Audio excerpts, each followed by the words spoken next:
Hi, my name is Sam Johnson and I am a voice teacher. Today I will be reacting to and analyzing Mixtape Medley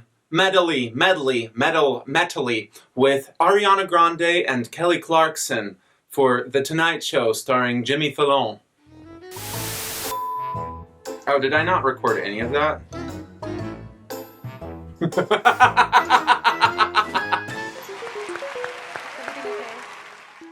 Ooh, big surprise. Huge surprise. That means that the band will play a medley of some all-time classic diva tracks. So follow along the lyrics as they pop up in front of you. Here we go, band, whenever you're ready. Let's go, ladies. I love it. Oh my God.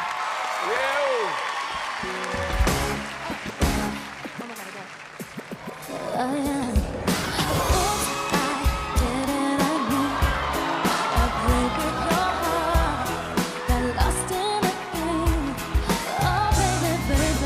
Okay, so she used a little bit more vocal fry than I normally hear in her voice. A lot of that was pretty normal. Sounded kind of Ariana-ish, but, you know, sounded like Ariana singing in the style of, rather than trying to do an impression of Miss Britney Spears.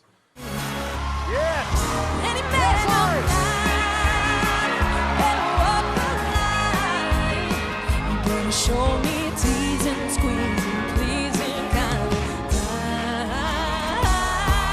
I don't know that song as well. She used a little bit of that kind of twang that you get with country music. I just don't listen to a lot of country music, but she sang it super well. But she had that a little bit of that kind of color going in, which is pretty useful for sounding authentic pop country. She dropped her larynx. I can feel some things I misheard. I really don't think it's strong enough, no. Gosh, she's so good. So with that one, to get that Sherry kind of quality, she increased the size of the back room. I like thinking about resonances as two different rooms. There's this back room, which is everything from your vocal folds up to your soft palate. And you can find your soft palate, if you don't know what that is, by sliding your tongue back on the roof of your mouth until it stops being hard. So it's and then it's just at the back, or you can touch it if you want, but it's this soft part at the back of your mouth, at the roof of your mouth. And then the front part is everything from where your tongue kind of comes up forward. So what she did to get that Cher kind of sound was she increased the size of this back room, and she kind of retracted the base of her tongue just slightly, which gave it just a little bit of this kind of quality. And the rest of it, once she's in that kind of place, she just sings, right? Because singing at its most basic is air moving past some little muscles and then forming it into a word. She didn't change very much about her air or those little muscles, the vocal folds. She just changed the filter that it goes through, which makes it sound a little bit different. Good work, Ariana Grande.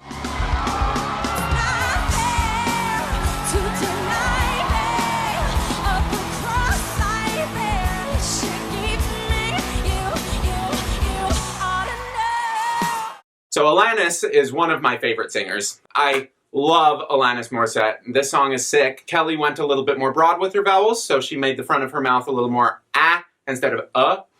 That's one thing that kind of helped sound a little bit more Alanis-y. She started using a lot more of that yodely, yo, that it's just a little bit of a at the end of her words. And she also played with her diphthongs. So diphthongs, spelled D-I-P-H-O-N-G-S,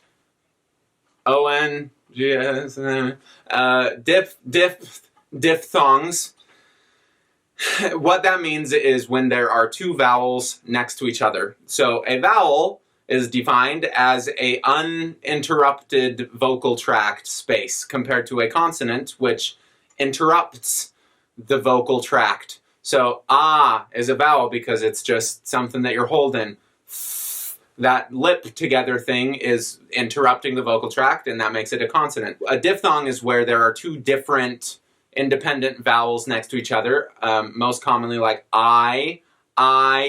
And so she was playing with just how much she was leaning into the second one. Another thing, is she thinking about this stuff? No, I really, really doubt it. I don't think that singers at this level are just analyzing every single little thing about another singer. They just like hear another singer and then they like are able to repeat a lot of the most outstanding characterizations of that other singer.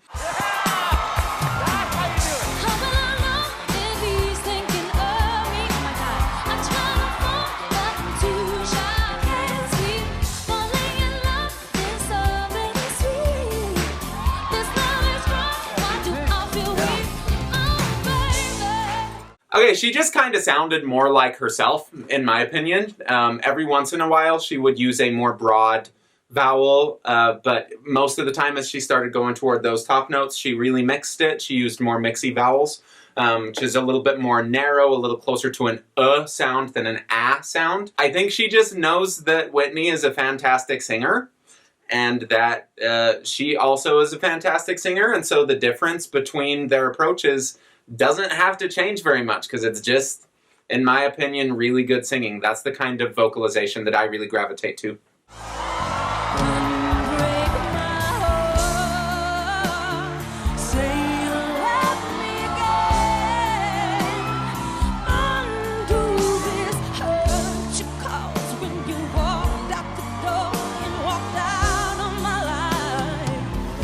I wish she would have done more of the low notes. That song is amazing. I love how low Tony sings. Just the quality of her voice is fantastic. But we got a little bit of that quality also by opening up that back room, making it a little bit bigger. Think about it as with these resonances, the back room gives us quality. So if we have a big opening in the back and that remains fairly consistent through a sound, that would work better for opera or for a lot of things. I don't know. It just gives you the quality of the instrument. But as soon as you start raising the larynx, everything gets a little bit more of this tight sound, which is also really useful, especially for like character voices in music theater. It's just harder to sing when your larynx is that high, so I don't really like teaching that. But I think that because she hears the quality of Tony's voice at the bottom of her range as this really voluptuous, beautiful, open sound, even though she didn't go quite as low, I'm not sure. My gut is telling me that they raised the key of that, but I don't know. But she matched the quality of the tone, even if the pitch was different, is my guess. So again, these are some fantastic, really well-trained singers who are so experienced and comfortable with their technique that they're not thinking about technique. It's like, technique for them is probably just like do a little warm-up and then forget about technique and just go sing a lot.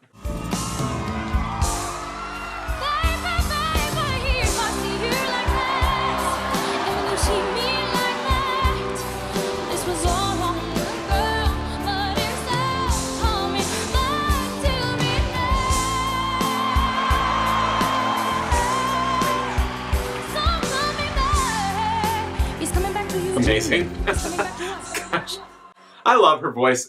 So a lot more of those really wide vowels in the front. Oh, going back to what I was saying about the two-room thing, everything in this front space is more for clarity of vowel. So that's how we actually understand the different vowels as different vowels. So what she did with this was she opened her mouth a lot more, which made it a beltier sound rather than more of a mixy belt sound that she used more with the Whitney Houston example. She also made everything slightly nasal, a little bit more when you touch versus and she did it a lot more subtly than what I just did, just as Miss Dion does things a little bit more subtly than I'm demonstrating. But I think it's important to hear it at those extremes so that you can then just go play around with finding somewhere in the middle that actually works well for you. Nice and broad.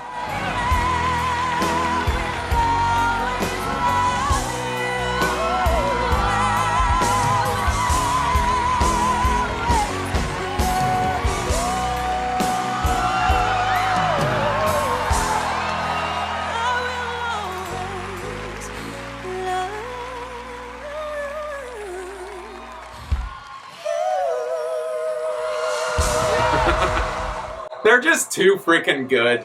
Yeah, they are amazing singers. when Kelly went into that broader, the beltier sound rather than the mixier sound, it still doesn't sound as yelly as an untrained singer would sound when they go into that place, because she is so good at working through her passaggi that even if she changes the front of her mouth, it doesn't totally wreck all of the sounds in the back of her mouth, all of the coordinations that are actually helping her sing, which are kind of in the back. So this is an example that one teacher, Dean Kalin, who is phenomenal, uses quite a bit to demonstrate this idea of, if you kind of move your mouth like this and let every single sound change by moving the mouth, versus I can kind of change everything in the front of my mouth, but the total quality of the sound doesn't change that much. She's much closer to that second one, where, you know, the back of all of what's making the quality work, her technique isn't changing very much, even though the front of her mouth is changing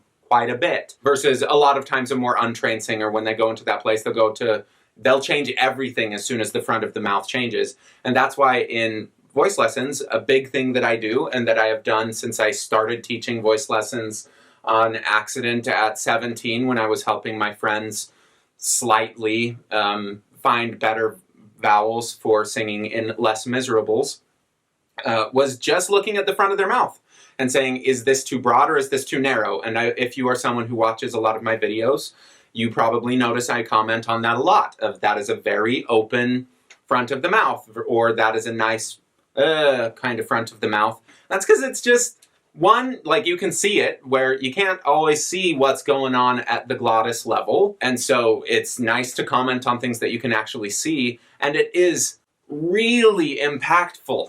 It's very, very impactful to change what the lips are doing, especially for singers who are not as well trained as these phenomenal singers. So they're great. They're so, so good. Great musicians. That looks like such a blast. You know, they're just out there having fun and singing songs and faking that they look nervous, because, you know, maybe they're a little bit nervous. Nerves never really go away in my experience. It's just you get better at handling them. Reminds me of this graphic I saw of a jar, and inside it was this big ball, and the ball represented grief.